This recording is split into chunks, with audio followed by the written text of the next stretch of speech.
I'm going to share today an unknown reason for overeating and binge eating and out of control behaviors around food. This is an unknown or unrealized reason why this occurs. But first, welcome to the Body Ally podcast, where we are learning how to stop battling with our bodies and with food from a faith-based approach.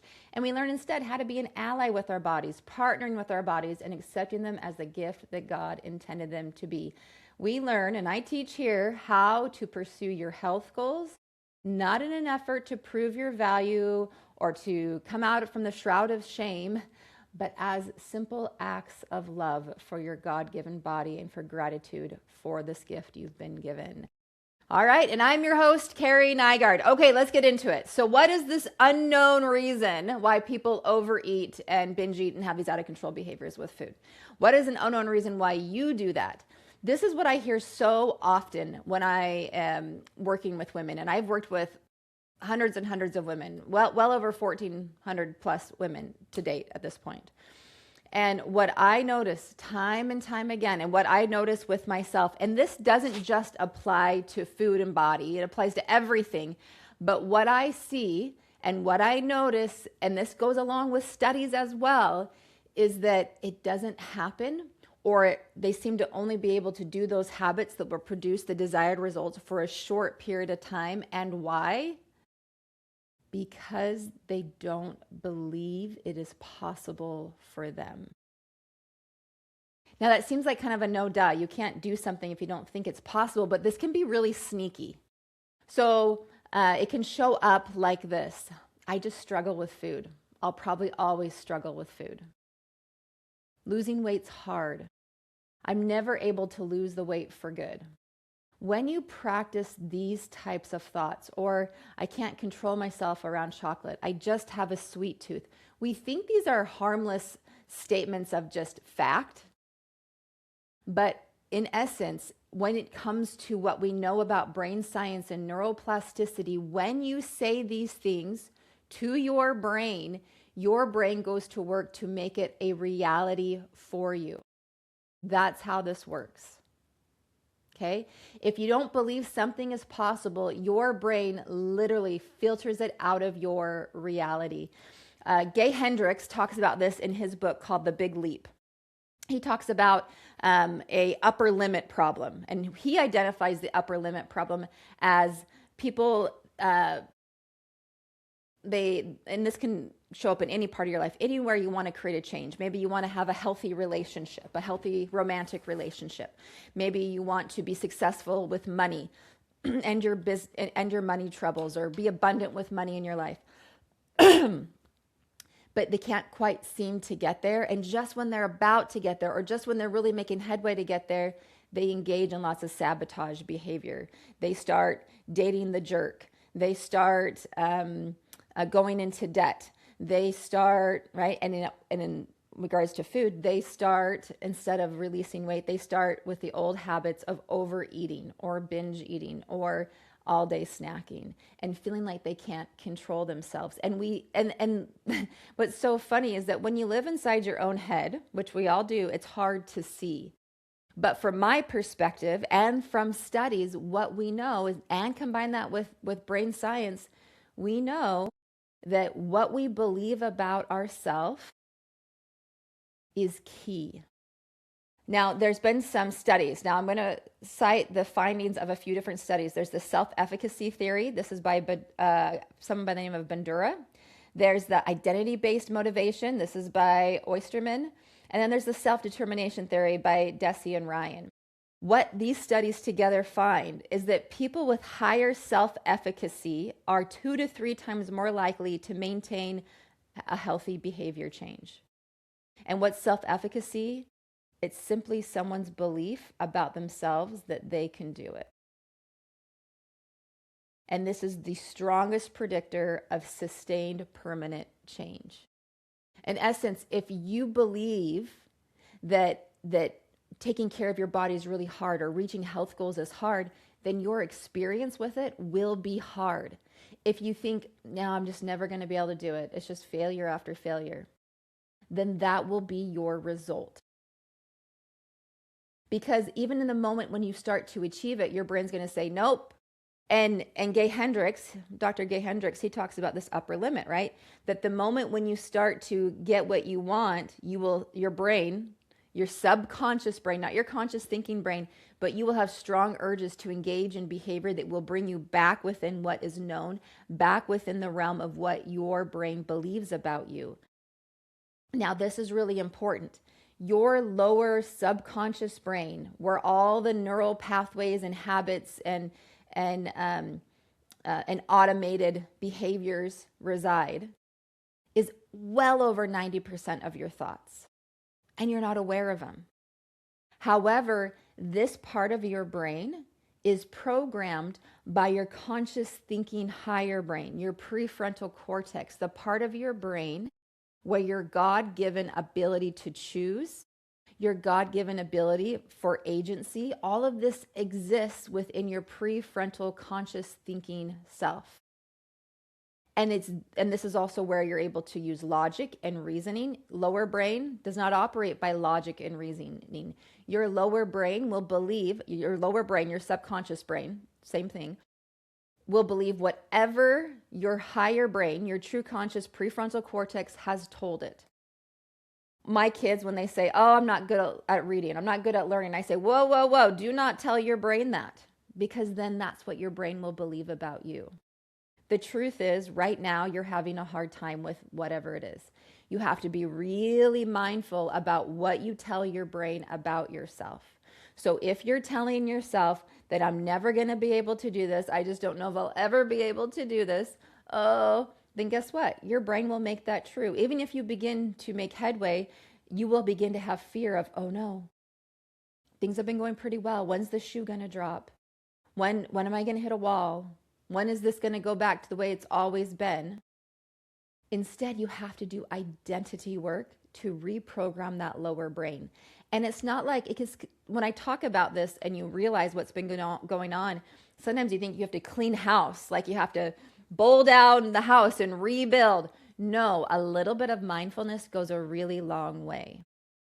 Also, our brain usually doesn't go from one thought directly to the opposite thought. Sometimes we have to kind of hop, skip our way there. For example, if you believe that you're someone who's always struggled with food, rather than saying, oh, I'm someone who just doesn't struggle with food, you just will not believe that. Your brain will not believe that. You have not had enough time to collect evidence to make that available to you.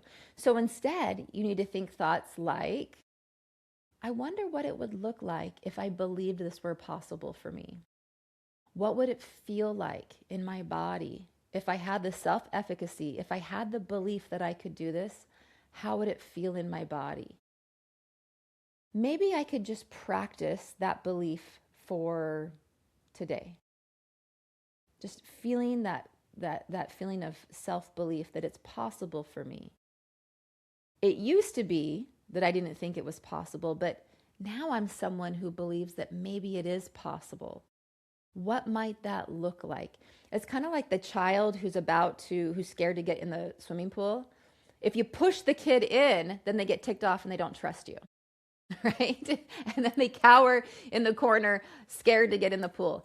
However, a wise parent who meets them where they're at, and they say, hey, just sit here on the edge, I'll sit here with you, dangle your feet in the water. And then, hey, why don't I get in the pool and I'll hold you, and I won't let go until you're ready. And then pretty soon that child's out swimming, right? Sometimes we can just skip our way there. Are there the occasions in which we have a grand aha and the neural pathways click in place and things are different? Yeah, that happens. But more often than not, it's not like a light switch going on. More often than not, it's a gradual process.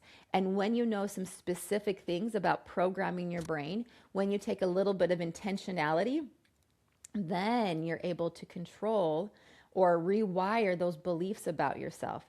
Gay Hendricks, he says the way you get past that upper limit, and he compares it to a thermostat setting, right? Your thermostat setting, like right now, mine says, don't go below 68 degrees and don't go above, I think I put 73 or 74, right? So that it stays within that range. And if it goes below that range, then the furnace kicks on. And if it goes above that temperature, then the AC kicks on, right? And so it keeps that temperature for the most part within that range. It might go a little bit above, it might go a little bit below, but for the most part, it stays within that range. The same is true for us. We have kind of a set temperature gauge of what we're comfortable, our comfort zone. And this becomes our comfort zone because it's surrounded by the things that we believe about ourselves, the things we believe are possible for us. Now, how do we get above that upper limit problem or be able to move above to, because if where you want to go is above, how do you create a new set point? Well, first, you have to be compassionate with yourself. You can't beat yourself into going past your upper limit problem. It doesn't work. You have to be compassionate with yourself. You have to be curious, how would this be possible for me? What does it look like to align with that way of being? What does it look like to feel in control with food? What would that look like? What do other people who haven't dieted and haven't gone through all the same experiences I've had, how do they think and feel around food? I wonder if I could practice that just a little bit or pretend for just a little bit. And you begin slowly, bit by bit, creating a construct in which your set point lifts. But you have to have the belief that that is possible for you. Even if you can no more than believe that at some point it could be possible for you, begin to cultivate and nurture that idea. Your upper limit is set by the beliefs you have about yourself. So I want you to assess right now, what beliefs do I have about myself in this area of my life? Do I believe it's just too hard? This is just too hard to be consistent. Okay, well then that will be your result. I just have a sweet tooth. There's nothing I can do about it. Okay, well then plan on always desiring sweets even when you don't really want them. Perhaps you could think, I wonder what it would be like to desire sweets once in a while. You have to practice a new way of being.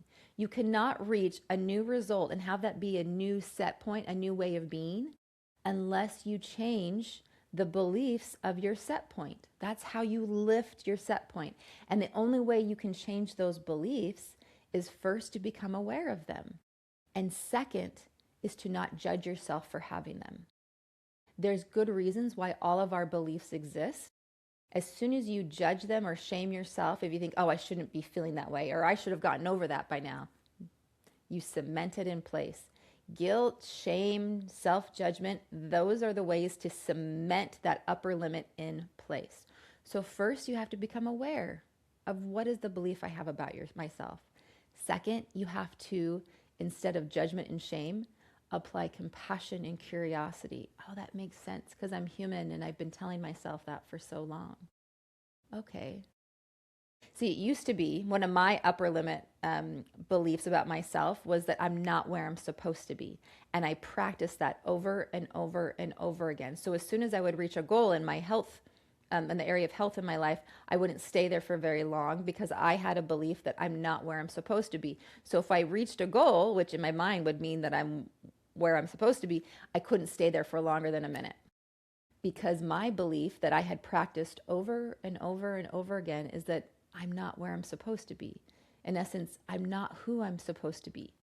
I'm not supposed to ever be that person because my identity was someone that isn't where they're supposed to be. I practiced it over and over and over for years and years and years and didn't even realize it. But once I realized it, I replaced it with this belief. I'm exactly where I'm supposed to be in this moment, habits, body, and all. And from this place of love and acceptance, I'm going to choose a new way of being, not from a place of lack.